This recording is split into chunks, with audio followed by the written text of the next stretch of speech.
is that Islamic State accounts, online accounts, are celebrating the Nice attacks. They're telling followers to use Nice hashtags.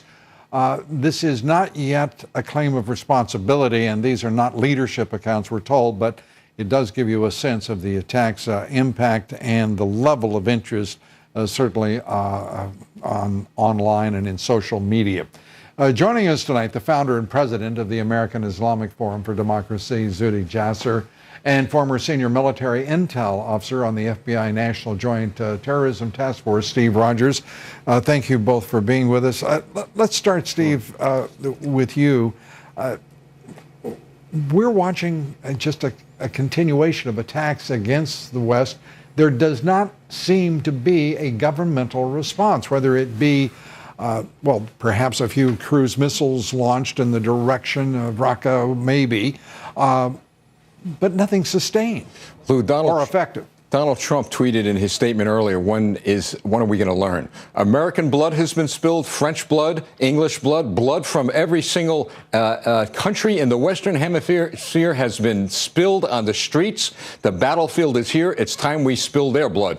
Until the President of the United States could come to grips with the fact that this is an enemy, and this enemy has to be dealt with as military combatants on our streets, we're going to see more blood spilled here. Well, in point of fact, Zuhdi, we're watching this administration move more people out of Gitmo. They are turning up on, if you will, the battlefield, carrying out acts of terrorism, many of them. What are we to do with this kind of irrational response to what is a clear and present danger? First, a military response. First and foremost, shock and awe. Take out their command and control centers, take out the oil fields, take out their supply lines. Let them pay the price. Spill their blood on their soil. That's number one. Number two, the President of the United States has cut funding to every police department in this country as a result of the Ferguson effect. No, we don't want to arm police. It looks too military, etc. Well, as a result of what happened in Dallas, as a result of what's happening all over the world, we have to give our police officers in the local level the equipment they need to fight this war. I want to tell you that this, and Zuhdi, I'm coming to you in just a second here. Yeah. We were getting video for in the immediate aftermath of the truck hitting the promenade and injuring dozens upon dozens of people, killing at last count, Deirdre Bolton said the last count was 75 confirmed dead.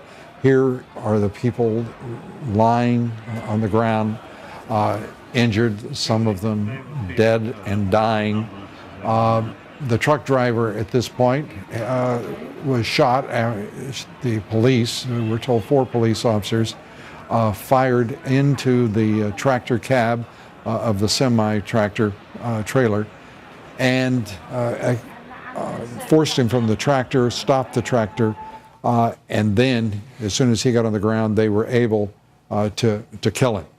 This is the truck that hit all of those people, carrying out a zigzag pattern in an obvious effort to hurt and to kill as many people as possible. Zuhdi, I want to go to you on the issue of, as Steve just said, Donald Trump talking about when will we learn our lesson.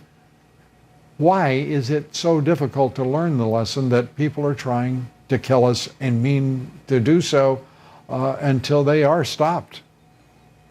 Well, I think it's because of laziness. I think it's because they look upon it, the president on down looks upon it as too hard to take on what is happening within the House of Islam. And by ignoring it, they're ignoring a quarter of the world's population that I will tell you, as a reform-minded Muslim, Lou, is going through the same process the West went through that created America, that created France, when they fought back against theocracy. And that's the time we Muslims are in right now. And unless the West starts to take sides and picks their allies who are reformers and starts to say we are at war with not only terrorism, which is a tactic, but with political Islam and the Islamism of the cauldrons of Saudi Arabia, of Qatar, of Syria, Iraq, many of these countries that we call allies are cauldrons brewing it. So they don't want to do that. They think that's too much of a mess. So we'll just call it terrorism and continue to feed the beasts that are killing our citizens on our streets and across the world. And you can't, I mean, I agree with the military approach that my colleague just talked about, but you can't kill all the jihadists. So ultimately, this long war is going to have to be fought ideologically by Muslims,